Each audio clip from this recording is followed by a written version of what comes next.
have we here, laddie? Mysterious scribblings? A secret code? No.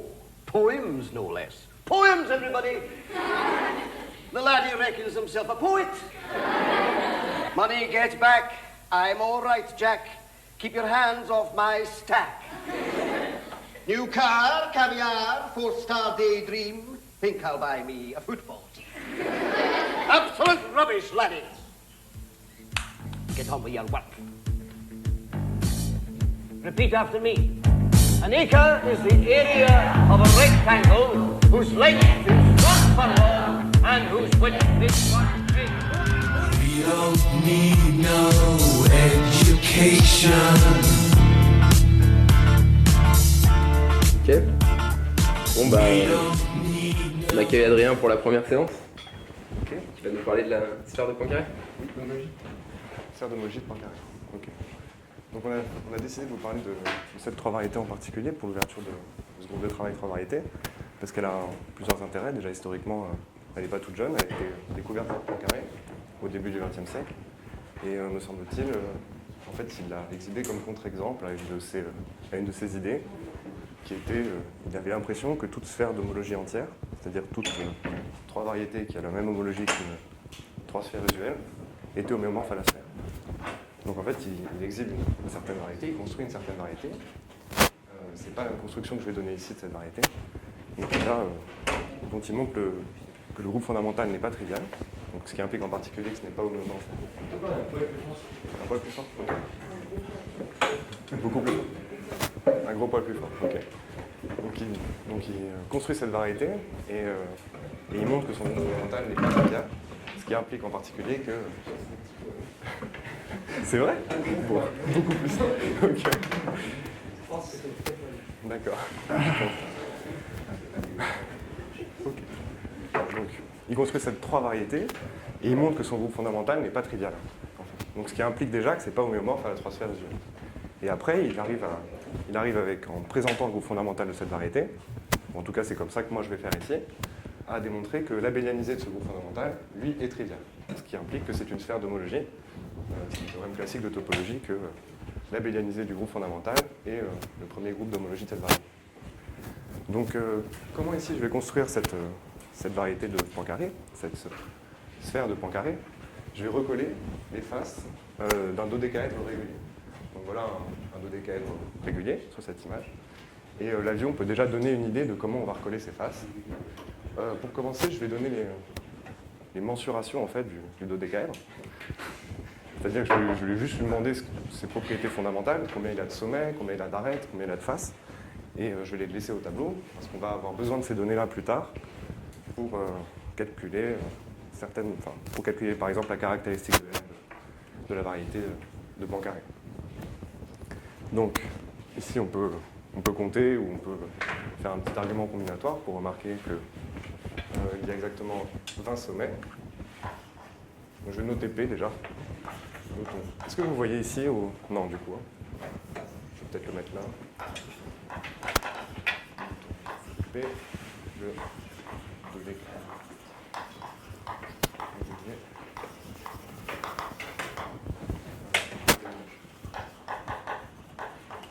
Okay. Donc je vais noter S, et ça sera des notations assez génériques pendant tout l'exposé. S, le nombre de sommets, A, le nombre d'arêtes, F, le nombre de faces, et ici, ça va être important par la suite, V, le nombre de volumes. Donc ici, en fait, il faudra que je vous précise tout de suite que je considère le dodécaèdre plein. Donc j'ai pris tout l'intérieur du dodécaèdre, toutes ces faces, toutes ces... Là. Donc ici, S égale à 20. Les arêtes, il y en a 30. On a 12 faces. Et on a un volume.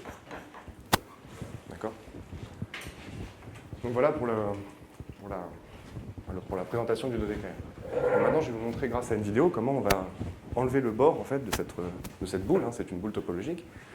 On va lui enlever le bord en associant, en appareillant en fait, deux faces opposées de ce dodécaèdre. Donc,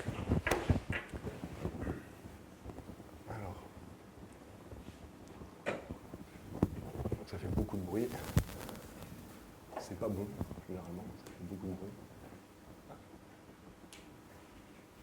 Non, c'est pas ça, excusez-moi.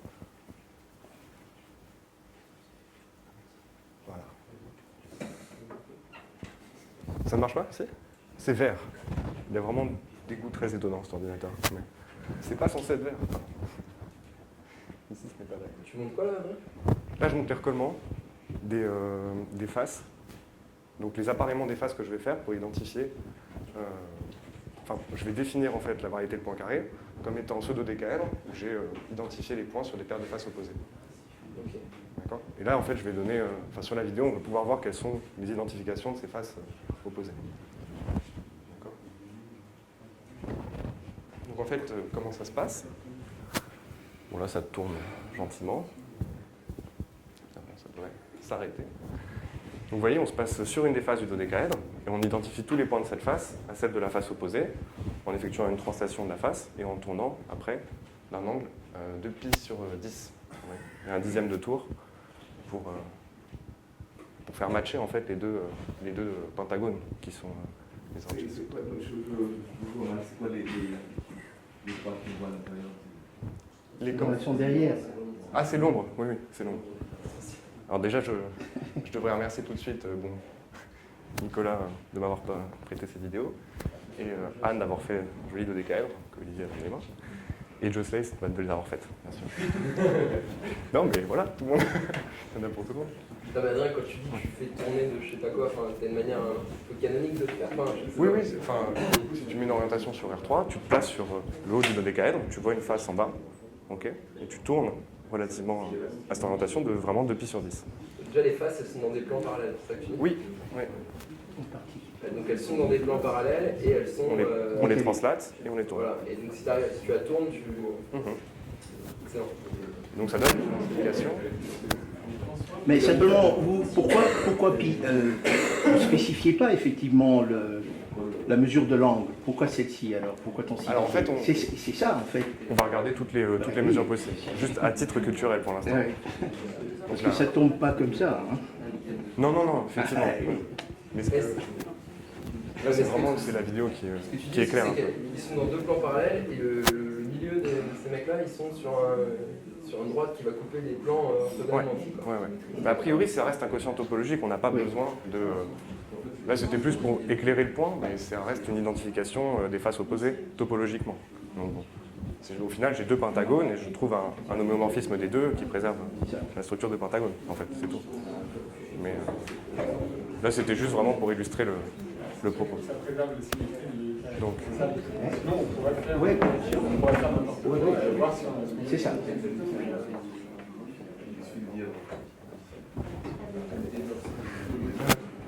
Donc, plus besoin pour l'instant de la vidéo. Je la réutiliserai plus tard. Ok.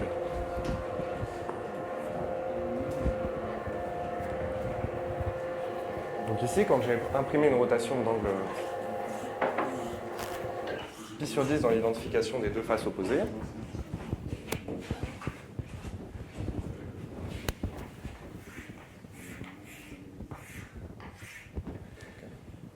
comme ça d'un angle de pi sur 10. Pi sur 5. Donc nous, on va se focaliser pendant tout l'exposé sur ce recollement précis des faces opposées du dodécaèdre. Après, si on change les combinateurs virtuellement, ouais, alors on obtient des choses différentes. Alors il y en a, je vais vous dire ce qu'on obtient. Weber. Il y a Seifert-Weber, voilà, Il y a justement. Seifert-Weber. Donc quand on fait une rotation, 72 degrés. on pourrait faire 3 pi sur 5 aussi. D'accord ?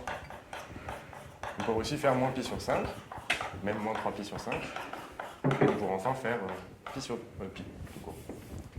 D'accord ? Pour identifier. Toutes ces transformations-là préservent le pentagone que vous voyez sur le...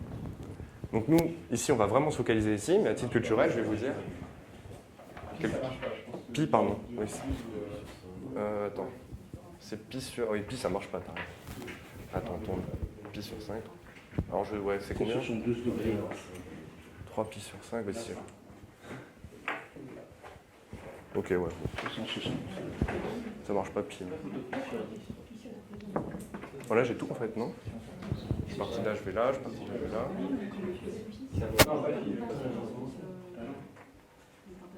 là.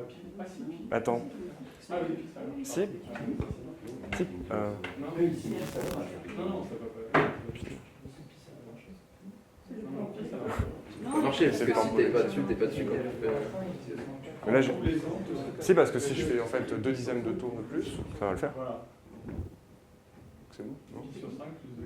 Voilà, en fait, donc il y a pi en fait. Pi sur 5 plus 2 capi, ça donne. Ça donne. Ah non, t'as raison. Non mais c'est vrai qu'en fait c'est contre-intuitif ici, mais bon, on fait un truc de pi sur 10 et ça c'est stable par toutes les rotations d'angle de pi sur 5. Oui, c'est clair. Donc c'est pi sur 5 plus 2 capi sur 10. Oui.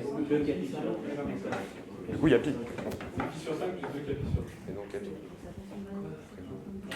Non, 2 capi. Celle-là je tourne. Du coup là c'est bien, ça c'est entre autres. Ouais voilà. Donc ici je. Oui voilà. Ouais. Donc dans le cadre comme le dit Johannes, quand on fait une rotation d'angle pi, en fait ce qu'on peut voir c'est que si je considère le dodécaèdre plein, en fait on a identifié les points opposés du bord du dodécaèdre. Et ça c'est un modèle assez classique pour décrire RP3 en fait. Donc la rotation d'angle pi, c'est le modèle topologique, un des modèles topologiques assez classiques pour RP3. Oui, quand on fait la même opération sur chacun, on pourrait faire. Oui, alors ça par contre je ne vais pas rentrer dans le détail. Il y en a, en fait ici on a déjà de la chance que ça soit toutes des variétés. Et à mon avis quand on fait les choses différemment, là on peut vraiment plus rien dire. Je sais pas, j'ai pas regardé tous les appareillements possibles. Donc là oui, effectivement ce sont déjà des variétés toutes celles. Donc 3 pi sur 5 ici c'est la variété de Seifert-Weber. C'est ça, hein. Ça s'écrit comme ça je crois. C'est un seul F. Un seul F? Oui. Seifert-Weber. Et en fait, celle-ci, elle a la particularité de porter une géométrie hyperbolique. Et il me semble que c'est celle-là dont tu parleras dans un des exposés du... Non, pas du tout. D'accord, ça marche. En tout cas, celle-ci porte une géométrie hyperbolique, à la différence de celle qu'on considère aujourd'hui, qui, elle, porte une géométrie sphérique. Donc déjà, avec un simple dodécaèdre et absolument différent, on peut obtenir des choses qui soient géométriquement très différentes. Donc après, on peut aussi montrer que tourner de pi sur 5 ou de moins pi sur 5 donne la même variété. En fait, il faut prendre une symétrie centrale, par exemple, sur le dodécaèdre et imprimer une petite rotation, ce qui va renverser l'orientation et donc renverser les angles vers lesquels on regarde. Et c'est la même chose pour 3 pi sur 5 et moins 3 pi sur 5. D'accord. Donc voilà pour toutes les constructions possibles qu'on peut obtenir, j'ai envie de dire, de façon un peu canonique avec le dodécaèdre régulier. Donc bon, ici, nous, on va vraiment se concentrer sur le premier cas. Donc sur pi sur 5. Qu'est-ce que je peux dire d'autre à ce stade? Oui, là, la variété de Poincaré n'a pas été définie comme ça par Poincaré. Elle a été définie par un scindement de Heillard de genre 2. J'espère que, je crois que Céline nous parlera de ce genre de technique de construction dans le prochain exposé. Et à titre encore une fois culturel, on peut aussi dire que c'est un revêtement ramifié sur notre trèfle et un scindement de Heillard. Pardon, j'ai déjà dit ça. Et une chirurgie de Venn, le nom aussi d'un autre trèfle, de framing plus 1, je crois. Donc, Céline aura l'occasion, et de toute façon tout au long du groupe de travail, on aura l'occasion de retourner sur ces techniques et de les appréhender sur des exemples. Et ici, moi, je vais vraiment me concentrer sur le recollement d'un dodécaèdre, enfin, le recollement de polyèdre. Donc ça, je le laisse, j'ai dit. Cadre régulier. Ok. Donc, la première question qu'on peut se poser maintenant, on a un espace pétide, qui est le polyèdre quotienté par les appareillements de face que je vous ai montré sur la vidéo. D'accord? Le quotient ici, bon, on se souvient bien de comment ça se passe, je tourne de pi sur 5 et j'identifie la face opposée. Donc la première question à poser à pétide, c'est est-ce que c'est une variété? D'accord? Donc je vais essayer de répondre à cette question pendant la première partie de l'exposé. C'est pas si évident que ça en fait, de coller des polyèdres et de voir que c'est des variétés. Donc ça c'est la question qui va motiver le début. Question. Est-ce que pétide est une variété? Donc ici, ça sera une variété topologique. Donc qu'est-ce que j'entends par variété topologique? En fait, c'est un ensemble, c'est un espace topologique dont tout point de cet espace admet un voisinage qui est homomorphe à une boule. D'accord? C'est la définition que je prendrai ici pour variété. Donc, je vais laisser ces choses-là là-haut. Comme je ne suis pas très doué pour dessiner des pentagones, enfin des dodécaèdres réguliers, je vais vous montrer comment marche la preuve de ce résultat-là, ou comment en général, si je me donne un polyèdre dont j'identifie les faces opposées, je peux dire que c'est une variété. Donc on va le faire en fait pour le cube. On va prendre un autre polyèdre P2, c'est le cube. D'accord. Et on va identifier les faces opposées de ce cube. Alors on a aussi, encore une fois, plusieurs façons de le faire. On pourrait tourner de pi sur 4, on ne pourrait rien faire du tout. On pourrait tourner de pi, et c'est à peu près tout, en fait, puisque moins pi sur 4 nous donnera aussi autre chose. Donc ici, c'est vraiment pour illustrer l'exemple, pour illustrer la preuve, je vais prendre l'identification qui me donne le tore. Je vais prendre le tore T3, c'est-à-dire où j'ai identifié cette face-ci avec la face opposée, sans tourner, sans imprimer une rotation. Là, c'est peut-être pas clair. Un peu de couleur. Je suis amené à dessiner pas mal de... Donc là, je n'ai pas tourné du tout. D'accord? Donc le quotient de P2, le cube, par ces identifications de face, nous donne un tore T3. D'accord? Donc P2 par la relation qui est ici, nous donne un tore T3. Ok? Très bien. Donc, alors, je vais introduire quelques notations qui me seront utiles de toute façon tout au long de l'exposé. Je vais nommer en fait, en général, si je prends M, un polyèdre, pardon, un polyèdre, je vais appeler M0, c'est M privé de son zéro squelette. Alors qu'est-ce que j'entends par zéro squelette? C'est tous les sommets du polyèdre, d'accord? Ceux-ci sont les sommets du polyèdre, d'accord? De la même façon, je vais définir MI, c'est M privé du I-squelette. Qu'est-ce que c'est que le I-squelette? Le squelette, c'est un L, là, c'est pas deux L. D'accord. Bah, tant qu'on y est, polyèdre, il y a un H, je crois, non? Non, Non? non. Ah bon, autant bon. J'ai bien essayé, mais je comprends. Parce qu'il y a le problème de l'hystérèse. Si vous commencez à l'écrire de cette manière, on va le reproduire. Donc, vaut mieux. Mais je pense que je suis dyslexique.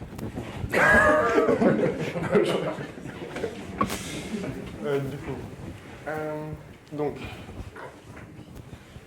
ok, donc MI c'est M privé de son I-squelette. Alors qu'est-ce que c'est que le I-squelette ici? En fait, je vais prendre, donc par exemple, si I égale 2, je vais enlever les faces, les arêtes et les sommets.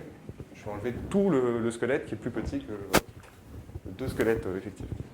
Donc pour I égale 2, c'est M privé des faces, des arêtes et des sommets.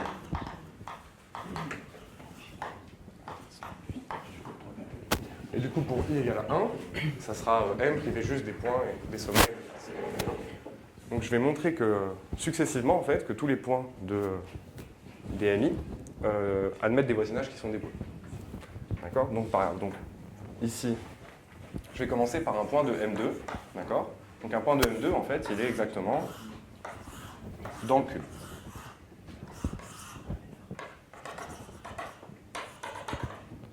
Qu'est-ce que c'est que d'être en M2? C'est d'être dans M et pas dans les faces, ni dans les arêtes, ni dans les sommets. Donc c'est d'être dans l'intérieur du cube. Donc je fais un point ici. Comme l'intérieur du cube, c'est une boule, chaque point est dans une boule. Je pourrais même choisir ce voisinage qui est l'intérieur de tout le cube. C'est une boule topologique. Il n'y a pas grand-chose à dire.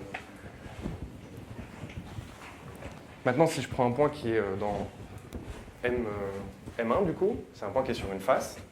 D'accord? Il identifie un unique point sur la face opposée. Et je peux tracer deux hémisphères sur chacune des faces qui sont recollées.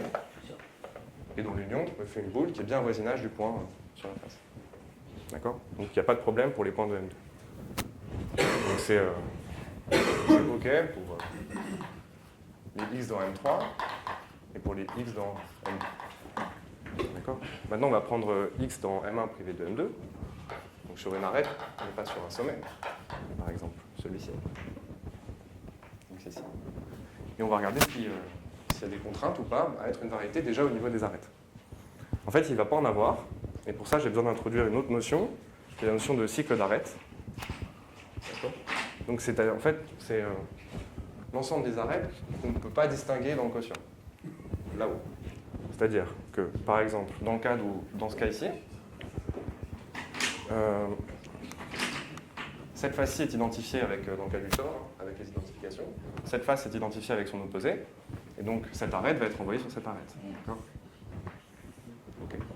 Maintenant, si je prends cette face-ci, elle va être, et que je regarde à quoi l'identifier à l'opposé, c'est cette arête ici. D'accord?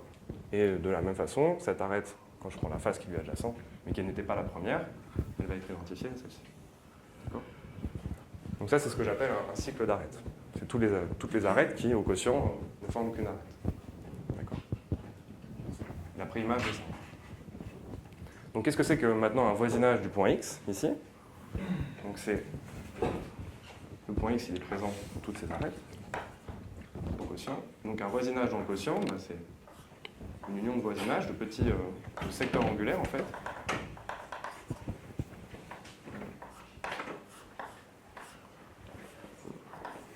C'est pas...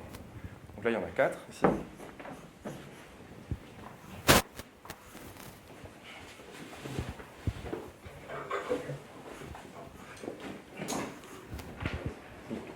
Secteur angulaire. Tac, voilà. Donc là, j'ai 4 secteurs angulaires, d'accord, qui viennent se recoller au quotient, qui me donnent un voisinage du point sur l'arête. Okay. Donc, le fait qu'on ait appelé les arêtes 2 à 2 me garantit qu'un secteur angulaire, ici, donc, qui est un voisinage, qui est une partie d'un voisinage du point X, sur chacune des faces, je ne recolle qu'un seul secteur angulaire. Et je le fais exactement une fois sur les deux faces. D'accord ? Donc si je regarde la chose en tranche, c'est-à-dire que j'oublie la partie arête, je vois des recollements de bouts de cercle, de portions de camembert. Et je sais qu'à chaque côté d'un camembert, je recolle toujours quelque chose. Ça me dit que mes faces sont toujours appairées de 2 à 2 et une unique chose. D'accord ? Donc je finis par recoller quelque chose comme ça. Donc la seule chose qui pourrait se passer, c'est que le procédé s'arrête. Donc ça veut exactement dire que l'une des faces n'est identifiée à aucune autre. Et c'est pas possible. Donc j'ai un nombre, en fait, je découpe en un nombre pair, petit camembert, ce voisinage, et en fait, au final, j'obtiens un cylindre topologique. Là, j'avais pris la vue en coupe, si on veut, dans la direction des arêtes. Mais si je devais ajouter le petit bout d'arête que j'ai oublié, je verrais un cylindre plein. Et un cylindre plein, c'est bien, on vient voir, fait une boucle de temps. D'accord ? Boulanger, ça, en gros, ça marche pour n'importe quel recollement de... Il faut qu'on ait identifié les arêtes 2 à 2 pour permettre ce petit raisonnement. Après, ce que je peux... là, c'est vraiment heuristique. On peut faire un calcul en triangulant tous les petits voisinages ici et en faisant un calcul de toute façon, que je vais expliquer après. Mais ici, c'est technique et c'est pas très utile. Par contre, ça montre que... Mais du coup, c'est quoi la... Enfin, ça la marche. condition, c'est qu'on appaire les faces 2 à 2. Ça apparaît dans le calcul. D'accord. Uniquement 2 à 2. Ouais. Donc là, par exemple, si on avait recouvert différemment, il se pourrait qu'il y ait plus de 4 secteurs angulaires. Ouais, bien sûr.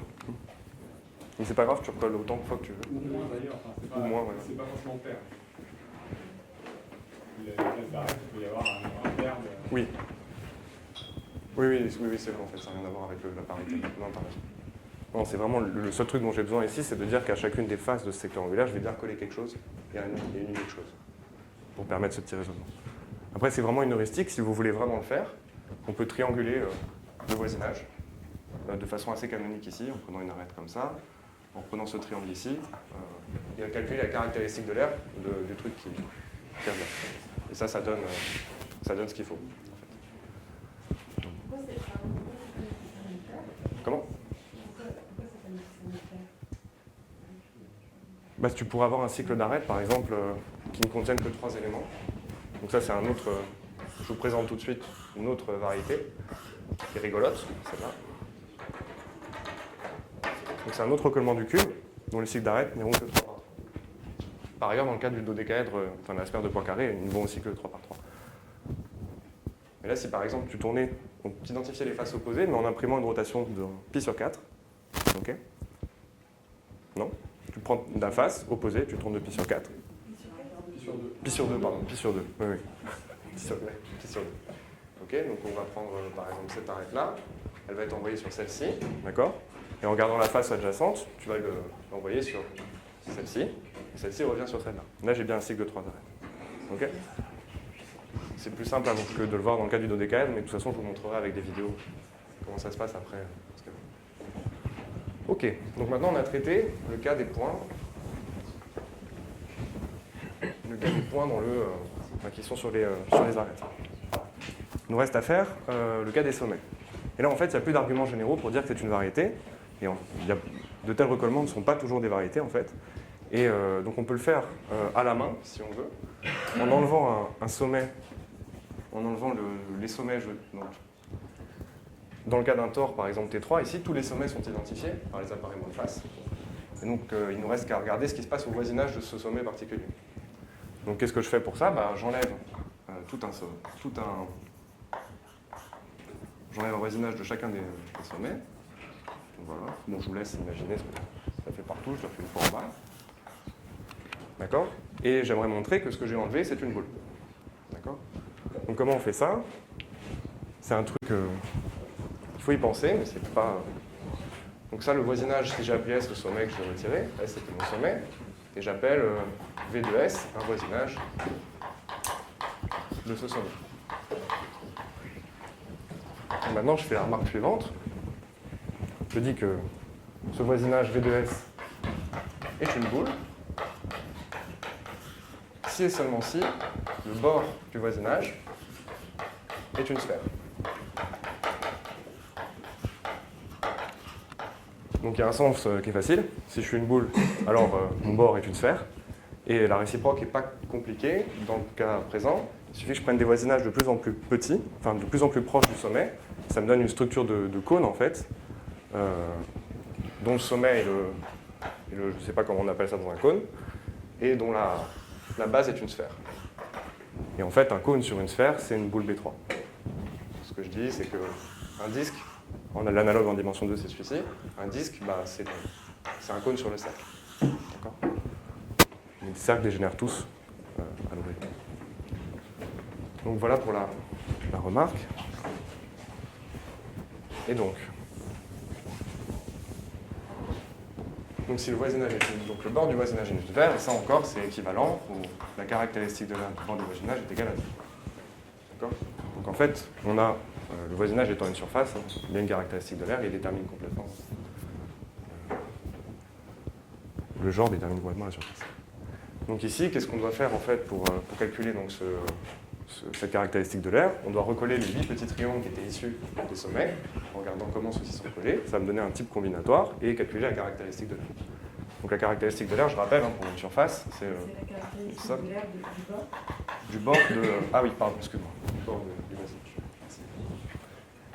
Donc la caractéristique de l'air, c'est le nombre de sommets moins le nombre d'arêtes plus le nombre de faces. D'accord ? Et en fait, donc ça reste un calcul pas très compliqué si on prend tous ces petits triangles et qu'on les recolle. Donc c'est faisable de façon très pédestre. Mais j'avais envie quand même de vous donner un critère plus général pour cette chose-là. S moins A plus F, c'est pas les mêmes S A et F que... Oui, oui, c'est les S des rondes si on veut. C'est les S, oui, c'est pas les mêmes que ceux de la 3 variétés, là, c'est vraiment sur le bord. C'est ceux-là, quoi. Les petits sommets ici, ça c'est des rondes, les faces des rondes, donc un peu trop petits. Les arêtes des rondes et les faces sont les petits triangles ici. On ne peut pas dire que la polyèdre sur lequel le groupe du cube va agir, c'est donc... Sur le groupe du c'est cube. bien l'octaèdre. Alors le groupe du cube, c'est quoi? Les translations là ici? Oui, parce qu'ici c'est géométrique en fait. Mais ça c'est c'est typiquement, donc, quand on a la géométrie, c'est beaucoup plus facile de dire que les choses sont des variétés, parce qu'on a des vraies identifications par des isométries.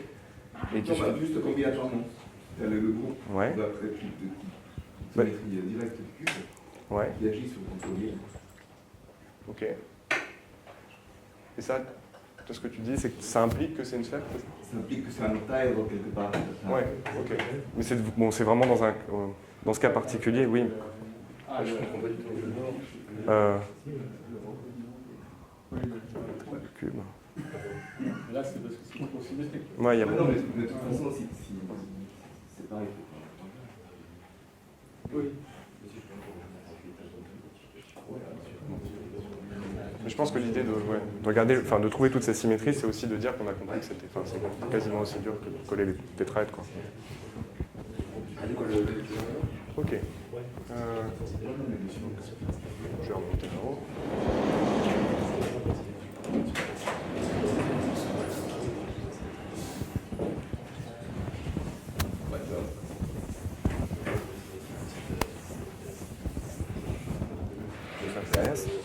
Ok, mais en fait, je vais vous démontrer un critère plus général pour prouver qu'une variété qu'une variété obtenue comme ça par les appareillements de faces opposées d'un polyèdre est une variété, que l'espace topologique justement est une variété. Donc ça c'est un théorème qui est dû à Poincaré, et qui me dit, qui me donne un critère très explicite pour savoir si c'est une variété ou pas. Donc la caractéristique de l'air en fait de M, donc M c'est le quotient du polyèdre par la ratio. Donc ça va être le nombre au quotient, le nombre de sommets, moins le nombre d'arrêts, plus le nombre de faces. Donc ça, je ne sais plus comment je l'ai défini là-haut. Ok, donc là, il faudrait que je prenne les S au quotient, donc les S-tilde, moins les V-tilde. D'accord. Là, c'est le nombre de sommets qui reste après les identifications. A, c'est le nombre d'arrêts qui reste après l'identification, et pareil pour F et V. D'accord. Donc si qui de M ici est égal à 0, alors M est une variété.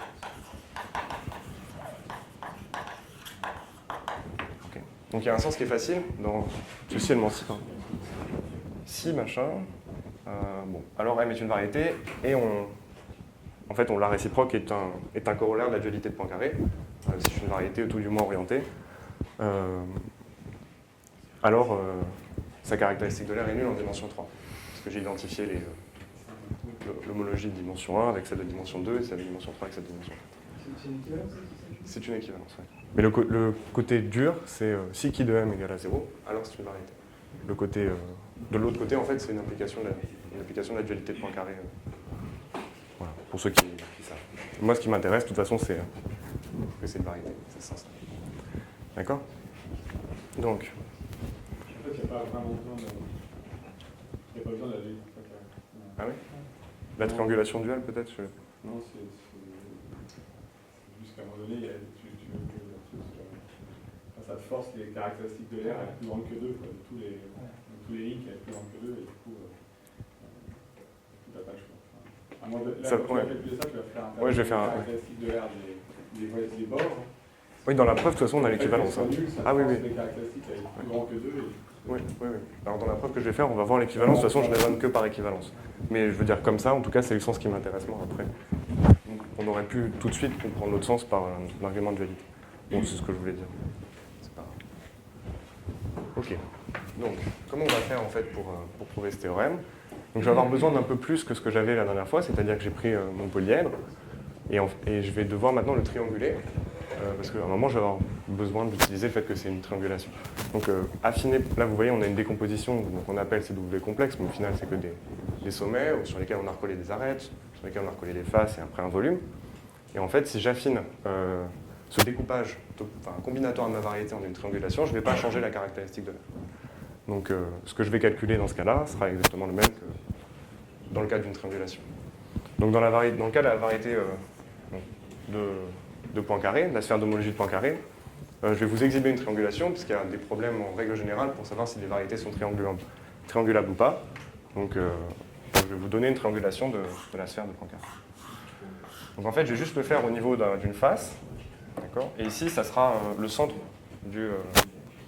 ça, c'est le centre du polyèdre. Plein. D'accord ? Et là, j'ai pris une face, et je vais trianguler juste la face. Et après, on pourra remarquer que ce procédé est valable pour toutes les faces. Donc j'ajoute comme 0 cellule le centre du polyèdre et le centre de la face. D'accord ? Le centre du pentagone.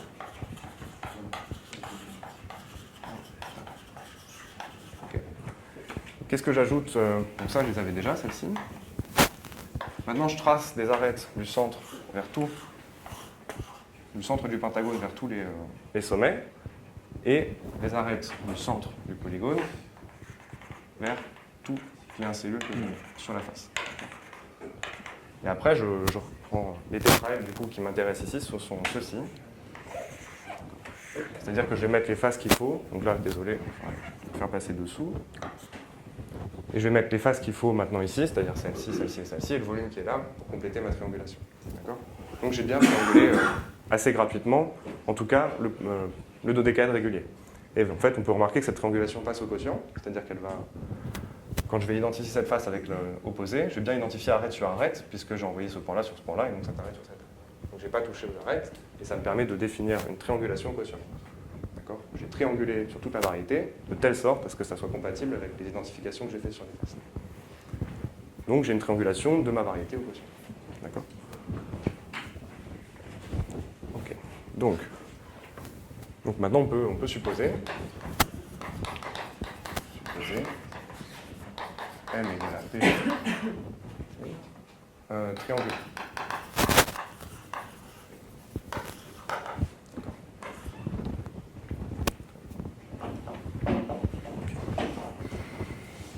Avoir besoin de place pour le calcul.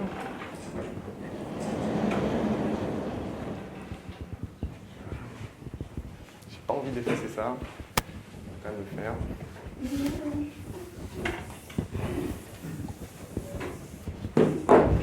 Ouh.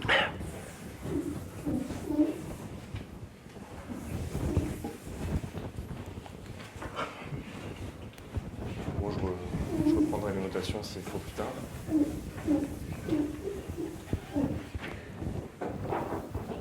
D'accord, donc on a vu déjà précédemment, dans le cadre de l'étude du cas particulier de ce tore T3, que les seuls problèmes qui pouvaient se poser étaient au sommet de ma triangulation. Donc qu'est-ce qu'il faut en fait qu'est-ce que j'ai montré plus ou moins tout à l'heure? C'est que M est une variété, c'est seulement si, donc pour tout sommet S, quel que soit S un sommet, il existe un voisinage de S, et que la caractéristique de l'aire du bord du voisinage de S est égale à 2. Si je vérifie ça, je vérifie complètement le théorème de Poincaré. Enfin, je suis une variété.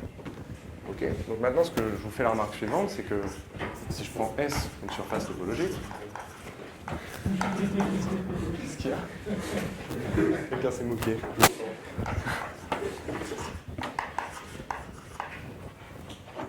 Donc si je prends S, une surface topologique, la caractéristique de l'aire de S est plus petite ou égale à 2. D'accord?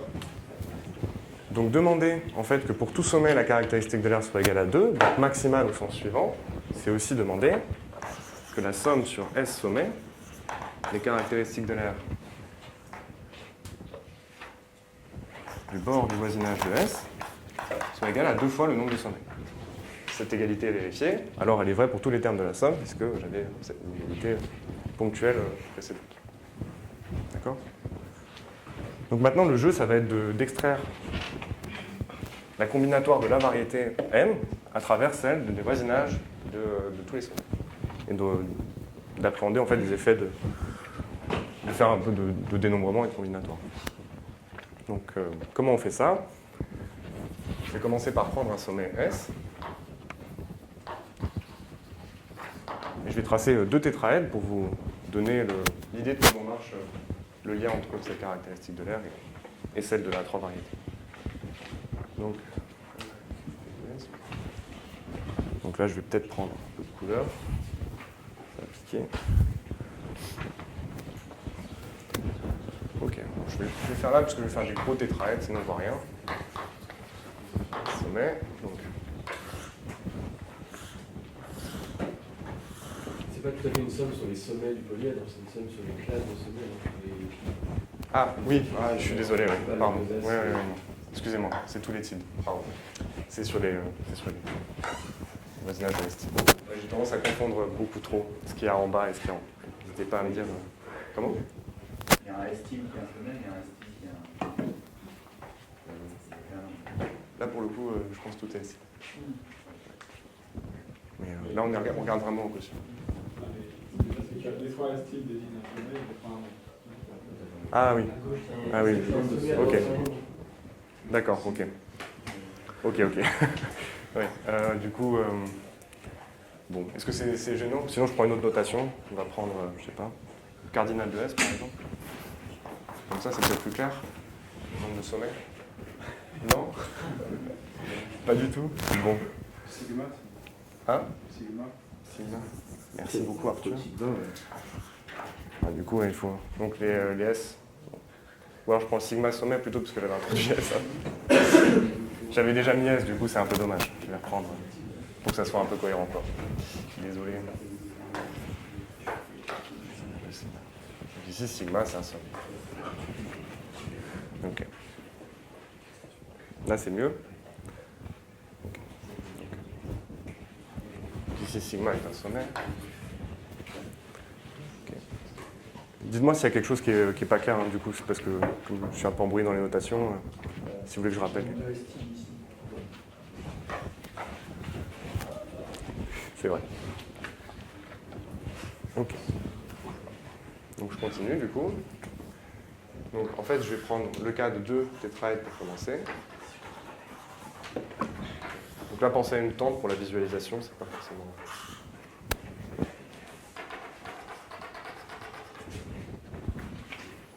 Donc ça c'est le sigma, c'est le sommet que je considère. Et en fait ce que je vois ici, c'est le bord du voisinage du sommet. Moi ce qu'il me faut calculer, c'est la caractéristique de l'air de la surface orange. Ce que je cherche, moi, c'est qui de l'orange. D'accord? Et donc, on cherche à exprimer qui de l'orange en fonction du découpage qu'on avait sur la variété. Okay. Donc, comment on fait ça? Donc, là, je vais noter ici les sommets, ce seront les S des rondes. Les arêtes seront les arêtes des rondes. On fait référence au bord. Les faces sont les faces des rondes. Donc, qui de l'orange? Qui du bord du voisinage de sigma. C'est donc les sommets des rondes, bon, les arêtes des rondes, plus les faces des rondes. D'accord? Maintenant, je vous fais la remarque suivante, qui est qu'à un sommet des rondes, j'associe une unique arête qui est issue de sigma. Celle-ci. Donc ça, c'est une arête adjacente à sigma.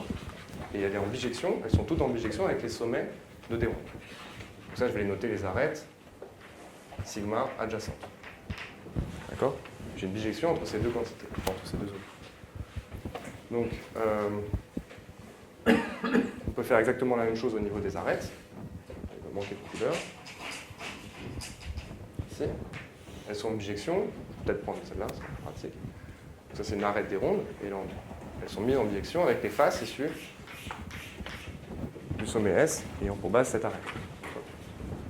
Et exactement la même chose avec les faces des rondes qui sont mises en bijection avec les volumes qui sont issus du sommet sigma. Donc ce que je dis là, c'est que S des rondes, c'est le nombre d'arêtes. Donc là, j'ai encore confondu, j'arriverai jamais à ne pas les confondre, mais S des rondes, c'est aussi les arêtes adjacentes à sigma. D'accord? Ceci, c'est les arêtes des rondes, c'est les faces adjacentes à sigma. Et les faces des rondes, ce sont les volumes adjacents à sigma. D'accord? J'ai plus de place ici. Donc si je reviens ici, j'avais donc l'équivalence M est une variété si et seulement si cette somme est égale à 2 S tilde. Et je vais remplacer du coup dans pi du voisinage, du bord du voisinage, les quantités que j'ai obtenues ici. Donc c'est encore équivalent à la somme sur sigma sommet de, alors j'avais pris au sommet, c'est les arêtes qui sont associées, les arêtes adjacentes à sigma, donc moins les faces adjacentes à sigma, plus les volumes adjacents à sigma, d'accord, égal à 2 S tilde. Okay. Donc maintenant, quand on va sommer ça sur tous les sommets, je vais compter 2 fois le nombre d'arêtes, puisqu'à chaque sommet est adjacent, enfin, chaque paire de sommets définit uniquement une arête. Donc quand je vais sommer sur tous les sommets, je vais compter 2 fois cette arête. Quand je vais sommer sur tous les sommets au niveau des faces, je vais compter 3 fois la face, puisqu'il y en a 3 sommets à chaque fois, et 4 fois pour les volumes. Donc ce que je dis là, c'est que le premier terme de cette somme, ici, c'est 2 fois le nombre des arêtes globales. Ici, j'ai moins 3 fois le nombre de faces, et ici, 4 fois le volume.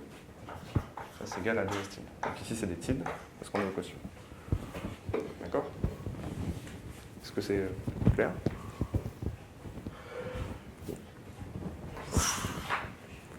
Donc maintenant, quand je somme ici, non, j'ai déjà sommé. Donc ça, c'est équivalent à cette équation-là. Maintenant, je vais réécrire l'équation différemment. 2 fois S tilde moins A tilde plus F tilde moins V tilde est égal à... Donc, il va me rester plus F tilde moins 2V tilde est égal à 0. D'accord? Donc par hypothèse, si la caractéristique de l'air est nulle, si ça c'est encore équivalent à être une variété, si qui de M est égal à 0, bah cette quantité-là est égale à 0. D'accord? Et le deuxième point, il vient juste du fait qu'à une face, dans une triangulation, et c'est là où j'ai aussi utilisé la triangulation, non. À une face est adjacente exactement de volume. Du coup, cette quantité est automatique. D'accord? Et donc l'équation est vérifiée, et donc je suis une variété. D'accord? Donc là, vous avez un critère beaucoup plus général, enfin très général, pour démontrer que des recollements de polyèdres sont des variétés, même si c'est effectivement faisable à la main dans la plupart des cas. Donc maintenant, on va vérifier ce critère dans le cas de la sphère de Poincaré. Pour ça, je vais encore une fois m'aider des vidéos.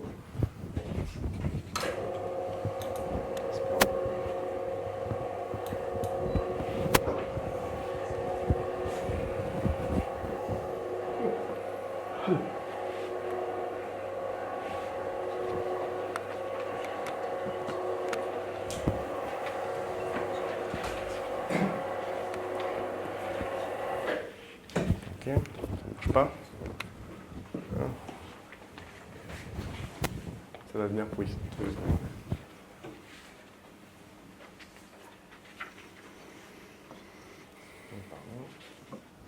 Donc là, on va regarder combien il y a d'arêtes par cycle.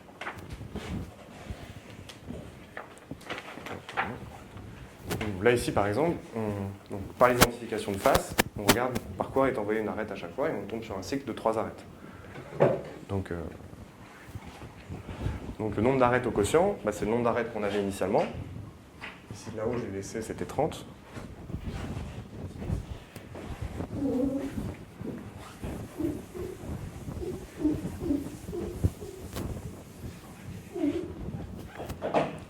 Et divisé par donc, le cardinal de l'orbite, si on veut, des arêtes. Donc au quotient. On a l'impression qu'il y a 2 jours. Qui a quoi? L'écran, je sais pas, ça fait des couleurs bizarres. Là. Oui, c'est pas du tout les couleurs originales du film, ouais. Je suis désolé. Je sais pas ce qui. Il y a les plus bleus ici. Ouais, là, on a l'impression qu'il y a Ouais. Alors qu'en fait, les Ouais. 5 côtés sont différents. Du coup, je vais juste arrêter sur les 3 jaunes. Bah, peut-être, mais c'est pas mieux là. Je sais pas. C'est mieux là? Ah! Ah ouais, d'accord. Ok. Ah bah alors là, j'arriverai pas à le garder dans l'état. Je suis désolé, mais bon. Sinon, je peux rester comme ça. Mais... Bon. De toute façon, ce qui est important, c'est qu'il y a 3 arêtes. Pas tellement plus. Donc là, en fait, on peut regarder ce qui se passe au niveau de toutes les arêtes. Mais bon, 3 au quotient. Quoi. Ah, mais... okay. Et on peut faire la même chose pour les points. Donc là, il y a un point. Donc, pendant que vous regardez comment ça se passe au niveau des points, je peux déjà vous dire qu'au quotient, il ne me restera qu'un seul volume, puisque j'ai rien touché au volume. Donc au quotient M, c'est V égale 1. D'accord. Et sur l'identification. Au niveau des faces, je les ai appairés exactement 2 par 2, j'en avais 12 au départ, il m'en reste 6. D'accord. Au niveau des arêtes, on a dit qu'il y en avait 3 par classe, j'en avais 30 au départ, donc j'en ai plus que 10. Sur la vidéo, vous pouvez vous convaincre que j'en ai 4 sommets. Donc S, c'était, j'ai 4 sommets par classe, et du coup, j'étais parti de 20 sommets, il m'en reste 5. D'accord? Donc quand je vais faire 1, moins 6, plus 10, moins 5, je vais obtenir 0. Ok? Et donc notre joli recollement de polyèdre est bien une 3 variétés. Donc, j'arrête avec la vidéo.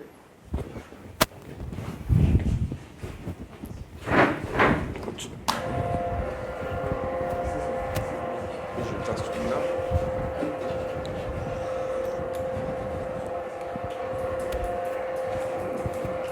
D'accord. Oui. Moi, tu dis F tilde, je pense que c'est le F tilde moins 2 bêtises, du coup 0. Ouais. Ça, c'est parce que. Tu mets des tildes à droite, c'est ça? Comment? Moi, là, C'est des tildes, ouais. Oui, c'est des tildes. Désolé. ça vaut pas 0 là. Non, mais parce que là, Ah non, c'est parce que justement j'ai demandé, oui. C'est la remarque que je faisais. Là, je calcule vraiment la caractéristique de l'air quand je prends un CW complexe, qui n'est pas exactement une triangulation. Mais j'ai affiné le tu vois, quand j'ai pris ce petit pentagone ici, donc ça c'est pour vraiment l'écrire comme un CW complexe, et que j'ai rajouté des points, c'était pour le trianguler, ce CW complexe. Donc ça c'est vrai dans le cas d'une triangulation, mais c'est pas forcément vrai dans ce cas-là. Okay. Mais par contre, la caractéristique stellaire ne dépend pas de ce que je fais à ce niveau-là. Quand je la calcule dans la triangulation ou dans le CW complexe, c'est la même. Ok. Ce qui me permet de faire ce qu'elle fait. Ok. Donc maintenant, il me reste une vingtaine de minutes. Je vais essayer de vous présenter un peu, au sens propre du terme, le groupe fondamental de... Une question pour la variété d'autres, le chaîne de Seifert. Ouais.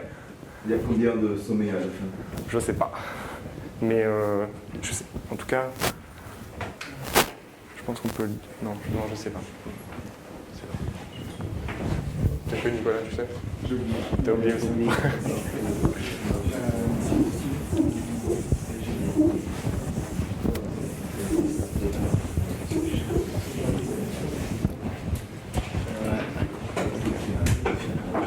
Donc maintenant, on va s'intéresser au pi1 de f.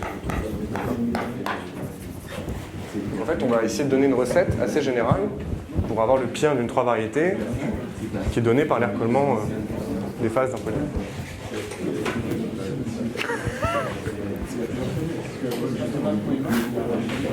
Donc, je vais vous donner ça. C'est un autre théorème qui est encore une fois dû à Poincaré, qui donne une présentation du groupe fondamental en fonction d'autant de symboles que j'ai de face. Donc je vais les appeler donc F1, Fn, et avec des relations qu'on appelle les relations de Poincaré.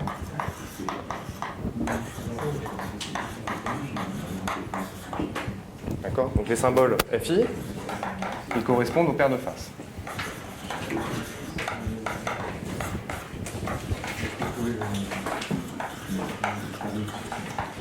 Donc par exemple, dans le cas d'un cube,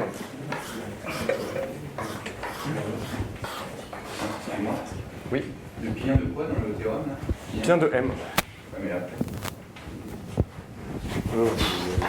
M, toujours, désolé. Oui, oui.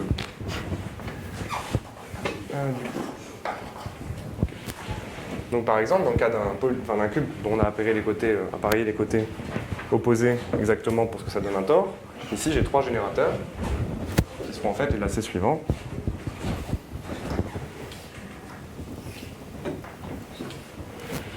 Donc ça on peut déjà se convaincre que c'est des lacets, et je vous dis que ces lacets-là, dans le cas général, génèrent le groupe fondamental d'une variété donnée par recollement de face opposée. D'accord? Dans le cas du tore, c'est particulièrement, enfin c'est particulièrement. Ok, donc qu'est-ce que sont les relations de Poincaré?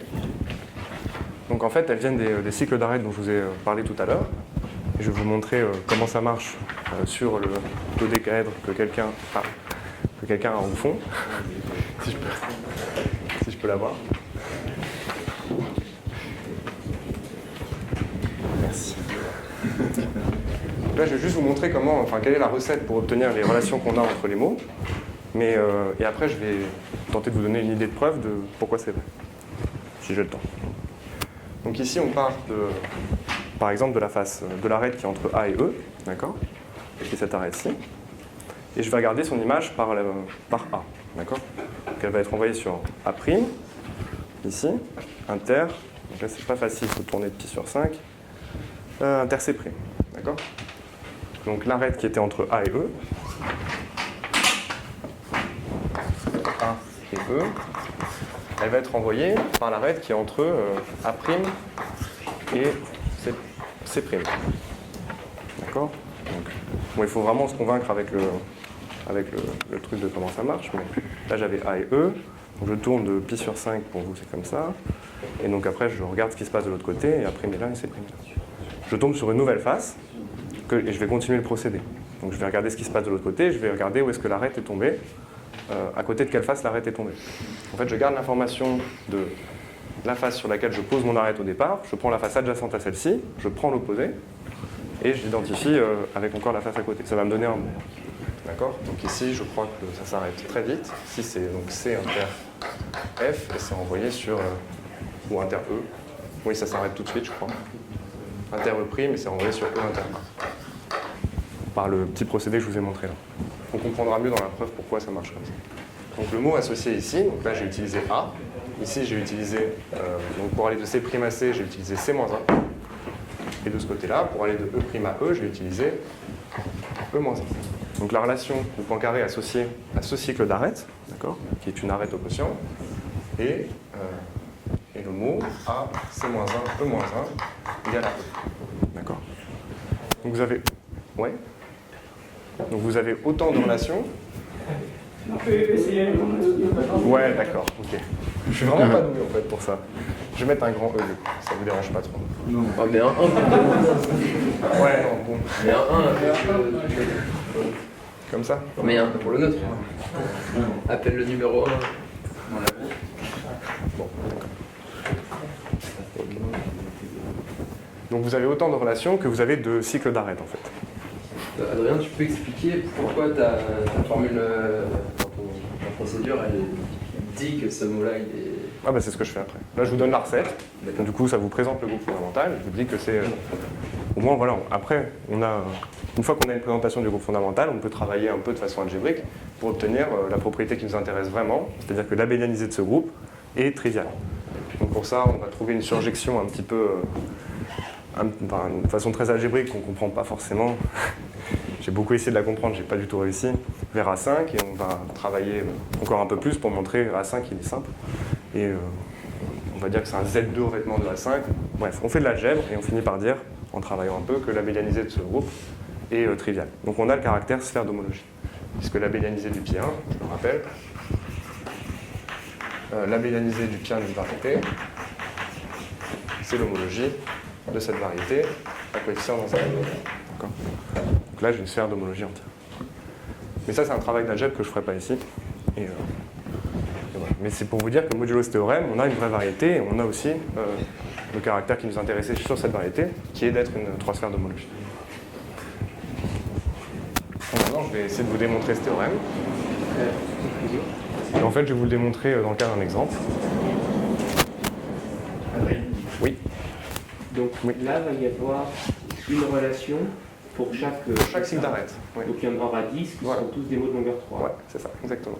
En fait, si ça mettait pas autant de temps, je vous les aurais donnés avec la petite vidéo.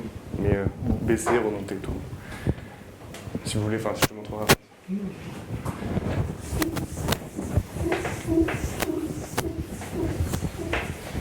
Donc en fait, qu'est-ce qu'on va utiliser pour démontrer ce théorème?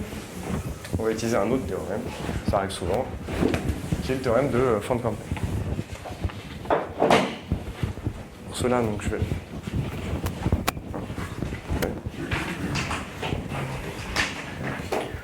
Encore avoir besoin de quelques couleurs.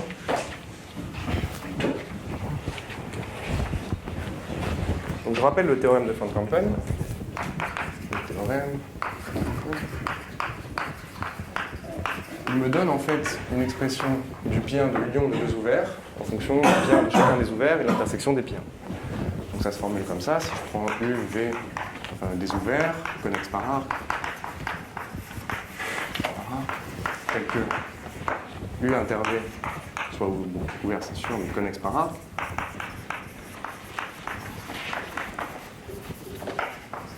Alors, le pi1 de U union V, c'est le pi1 de U, amalgamé au-dessus de pi1 de U inter V, pi1 de U. Qu'est-ce que c'est que ce produit amalgamé?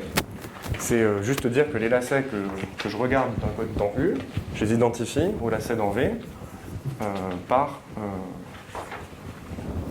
le... Non, plutôt dire comme ça, c'est que les lacets qui sont dans U inter V, je les identifie dans U et dans V. D'accord? Non, c'est pas très clair.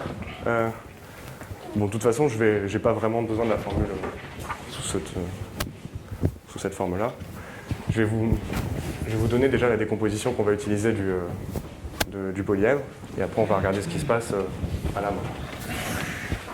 Donc je reprends les notations que j'avais prises avant. Donc M0, c'était, sauf que là je vais prendre un petit epsilon, c'est M privé d'un voisinage, d'un epsilon voisinage du zéro squelette. Alors un seul L, c'est. Ok. Donc de la même façon, je redéfinis M1 epsilon, M privé d'un epsilon voisinage du squelette. D'accord. Donc je commence par la remarque suivante, qui est que le pien de M, c'est aussi le pien de M0 epsilon. Pourquoi? Parce que j'ai enlevé des boules et que le complémentaire de boules dans R3 est simplement connexe. En gros, ça ne change pas le pien de la variété. D'accord? Si je pouvais tuer un lacet ici, je peux toujours le faire là. Donc ça, c'est juste une remarque, mais une remarque, en fait, tout son intérêt, parce que je vais me concentrer sur le calcul de celui-ci plutôt que sur celui-ci. D'accord? Donc qu'est-ce que c'était, par exemple, dans le cas du cube, du tore ici, où j'avais imprimé la rotation pi sur 4 pour identifier les faces opposées. Donc le voisinage, je vais enlever un voisinage des sommets, ça c'est M0. Je n'écris pas les identifications pour l'instant, ça c'est M0 epsilon. Et ce que je vais regarder M1 epsilon maintenant. Donc là il faut enlever plus de choses. C'est pas évident de faire ce genre de dessin.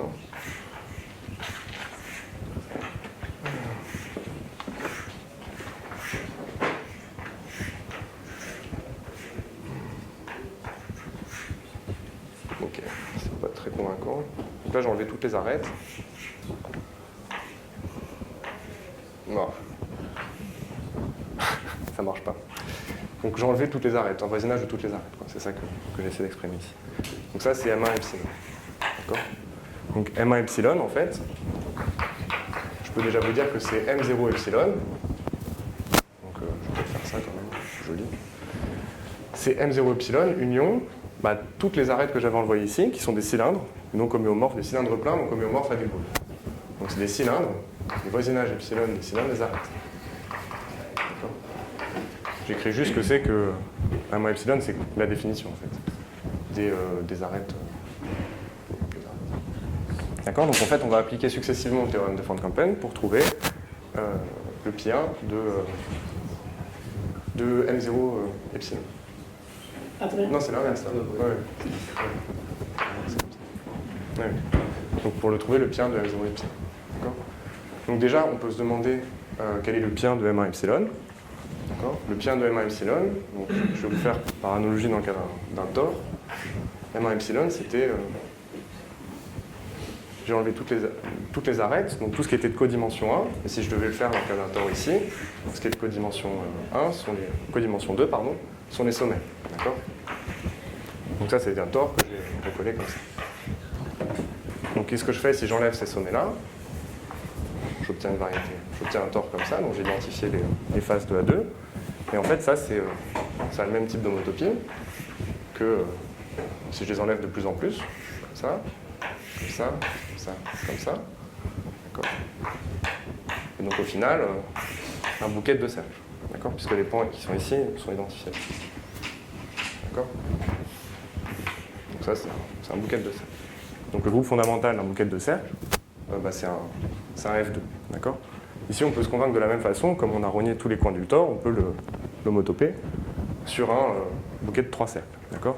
Et dans le cas général, en fait, ça sera un bouquet de n cercles, où n sont exactement le nombre de faces qu'on a apparu. Donc on a la première moitié du théorème qui nous donne au moins les générateurs du groupe. Maintenant, on va regarder ce qui se passe au niveau des relations.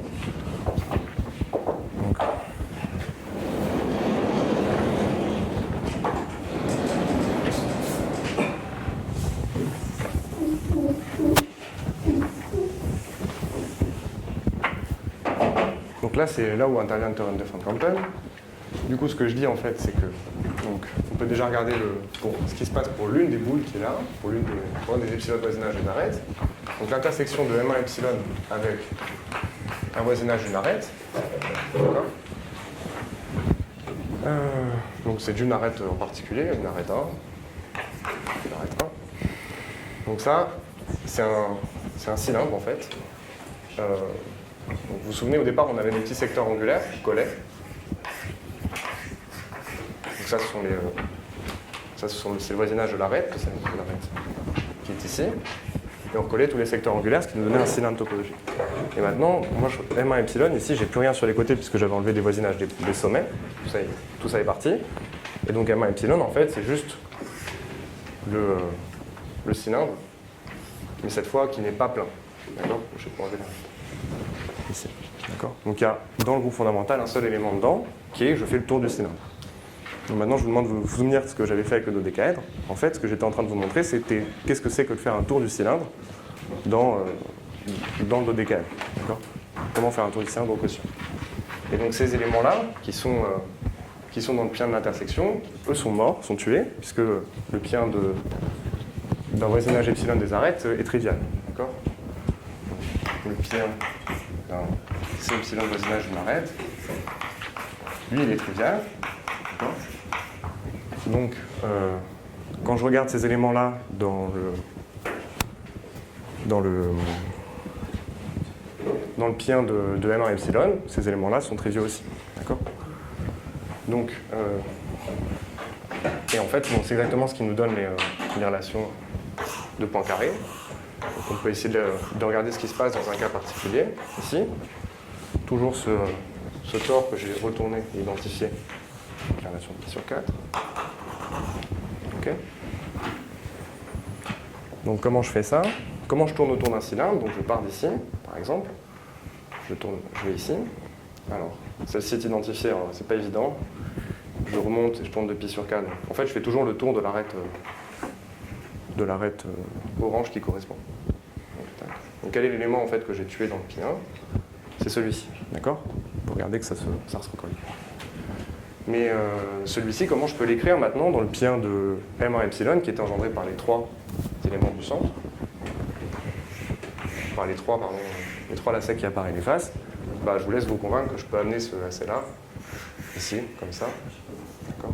Et que je vais obtenir un mot en les trois lacets initiaux, puis il remonte, et lui il apparaît comme ça.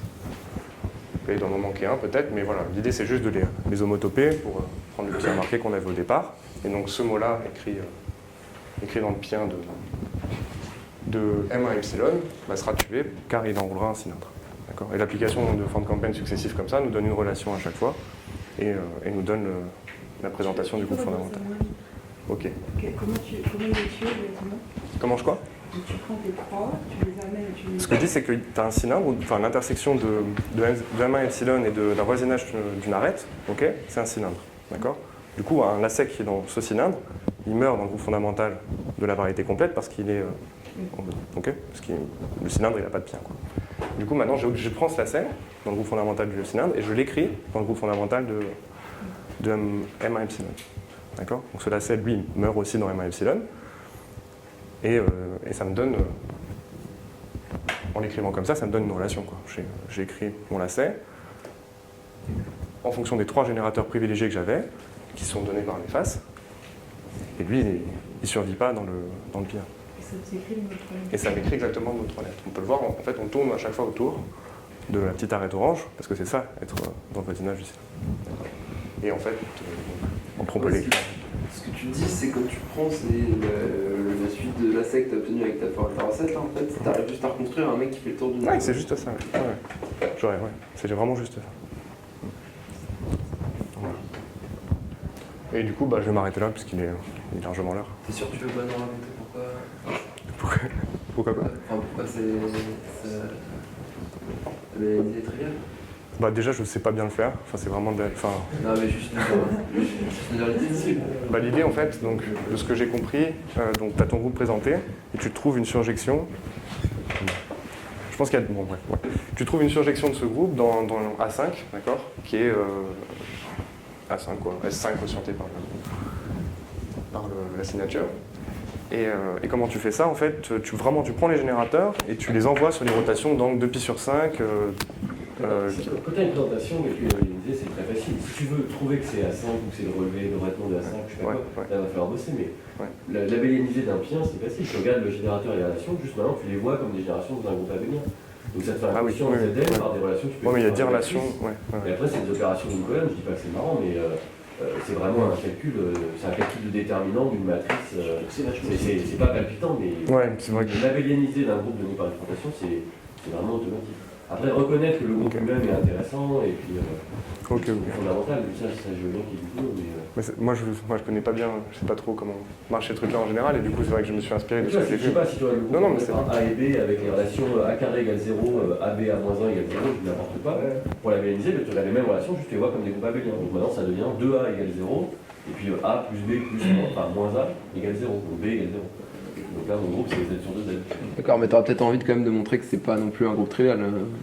Ah puis oui, tu peux avoir montré, oui effectivement, il faut montrer que le pien lui-même... Enfin, pour que ce soit intéressant. La question c'était de savoir pourquoi est-ce que ce groupe n'est pas trivial. Ouais, c'est ça, parce que... Parce que la bélianisée soit triviale, ça c'est... Et puis ouais, la bélianisée c'est trivial, on calcule, on bourrine, mais que le pien est pas trivial, je sais pas, est-ce que ça se voit, ça se voit avec la présentation rapidement ou pas? Que le pien n'est pas trivial? En général c'est un problème impossible, mais avec cette présentation-là, c'est ça que je veux dire avec cette présentation. Sur la présentation, comment tu sais que tu as toutes tes relations là? En fait, je crois que c'est le théorème de Fontaine, mais c'est pour ça que je l'ai énoncé, mais sinon je me serais contenté. Mais je crois que c'est vraiment ça.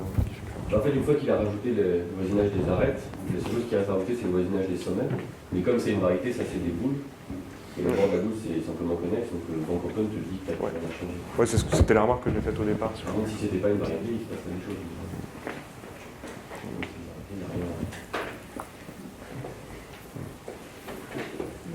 Ok, bon bah on remercie Adrien du coup.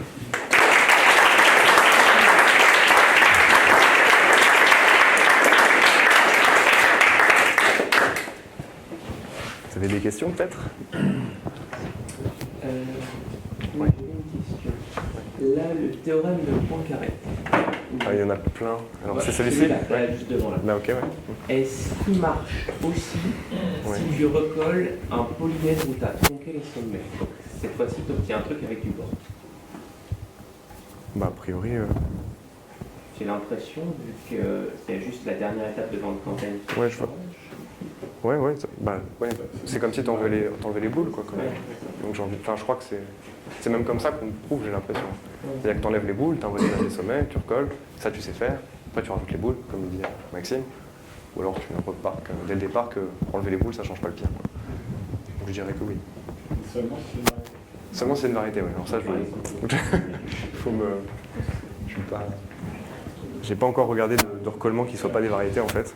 Je m'excuse. Là, si tu veux le voir, c'est un peu. Là, ça marche bien, parce que le bord, c'est des sphères. C'est bien des traits tronqués, tu peux recoller des traits de façon à obtenir des cônes au-dessus de tore ou de surface de genre 2.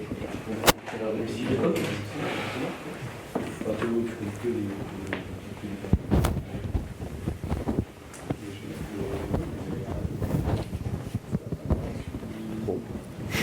Et du coup, on prend le café, je pense. Ouais. Oui.